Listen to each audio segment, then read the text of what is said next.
যদি প্রশ্ন করা হয় বুঝলাম সবই, কেন নাজিল হয়েছে তুমি, এই পৃথিবীতে তোমার আসার উদ্দেশ্য কি, মূল কাজটা কি, এই প্রশ্ন যদি করা হয় কোরআনে কারীম তার জবাবে বলে, শোনো কেন এসেছি, লিতুখরিজান নাসা মিনাজ যুলুমাতি ইলান নূর।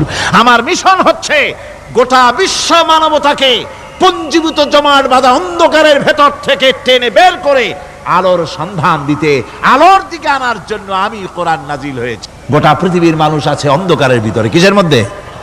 অন্ধকার কি? অন্ধকার হচ্ছে পুঁজিবাদ, অন্ধকার সমাজতন্ত্র, অন্ধকার ধর্ম নিরপেক্ষতাবাদ, অন্ধকার জাতীয়তাবাদ, মানুষের তৈরি করা যত মতবাদ সব কি। এবার যদি প্রশ্ন করা হয় বুঝলাম তুমি অন্ধকার থেকে আলোর দিকে নিয়ে আসবে, আলোর দিকে আসলে পরে ফায়দাটা কি হবে, মূল ফায়দাটা বুঝায় দাও, আসল ফায়দা কি হবে তোমারে যদি মানি। কোরআন তার জবাব দেয়, নিজের পরিচয় নিজে তুলে ধরে, ফামান তাবিআ হুদায়া ফালা খাউফুন আলাইহিম ওয়ালা হুম ইয়াহজানুন।